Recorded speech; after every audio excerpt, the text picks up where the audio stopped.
Hi, this is Charity from Clarity with the Fellowship of Common Sense. I want to thank you for joining us again.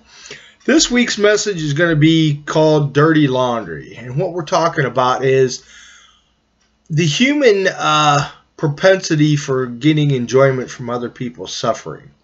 We'll be driving down the road and you'll see a car that's crashed at the side of the road, and we want to slow down and gawk and see what happened to those people. We're sticking our nose where it doesn't really belong, but how many of us could pass by and not do that, It's just natural human tendency to act that way, Get into someone else's business and see what's going on with them, or being nosy about it. We live for dirty laundry.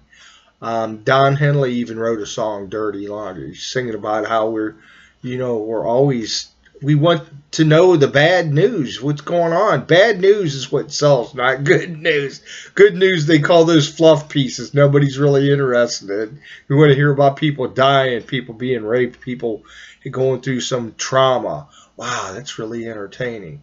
And if you think about it, it's kind of sick, right? That we're taking, in a way, I hate to say this, but we're kind of taking enjoyment from other people's misfortune. And it's twisted. It's certainly not spiritually enriching or, enlightening on our souls. We're better people for experiencing that, but that's what we gravitate to nonetheless, right?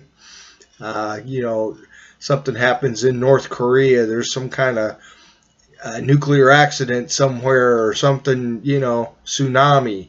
Everybody's, turn on the TV. Hey, somebody died today. A bus rolled down the hill.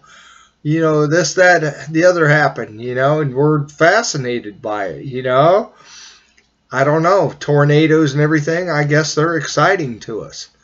I don't know if it's the danger or the thrill or, knowing that someone else had to experience this tragic event. I don't know. Maybe it sets our mind into working, what would I have done in that situation or how I would have handled it, It's a good question.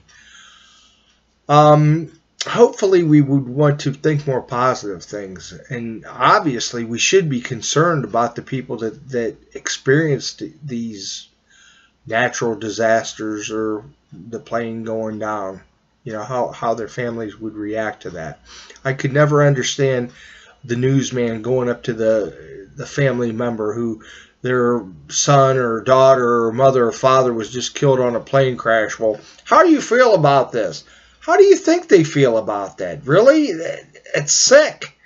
You're putting them in view on the world, in front of the world, asking them how they feel about that. I think we already know how they feel about it.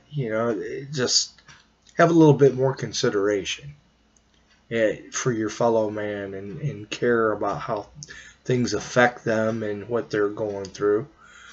It's always a search for enlightenment, a search for truth. We're trying to better ourselves and be better people. And that's always reflected in the way we react to situations and how we treat people. Is there any concern there for the person, or you just want to be entertained by their misfortune? Something to think about and really consider. If someone's cheating on their husband or wife, you shouldn't put that out there in the news for everybody to hear about or joke about it or think that's funny. It's not funny. It's tragic. And that issue shouldn't be addressed in the public. That's a private issue for someone, Their dirty laundry. You want to put that out front. How would you feel if someone did that to you, was talking about your business in front of everybody, and then making a joke about it, making it fun, or laughing about it, or gossiping, Hey, you know what Susie did? Hey, you know what? Who's sleeping with who? Who's doing that? Who's doing this? It's sick, and it lessens you when you participate in that. You can try to justify it and say, oh, that's the norm, that's the way everybody else does it, this person or that person was talking about it, so I joined the conversation. Don't join the conversation. If nobody joins the conversation, there won't be a conversation, right? So when you participate in it, even if you didn't start it, you're still guilty. I would suggest that you stay out of it and be a higher person, a better person than that. It all reflects on your own character. You are the person that you make yourself into. If you want to lower your standards and climb through the gutters with everybody, you know, that's in the ditches, then that's who you are and what you are.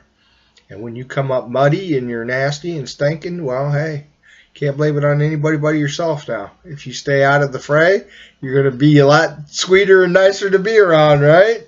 That's the way I perceive it. Again, I want to thank you for joining us today and being part of our weekly talk. And I wish you a good upcoming week and that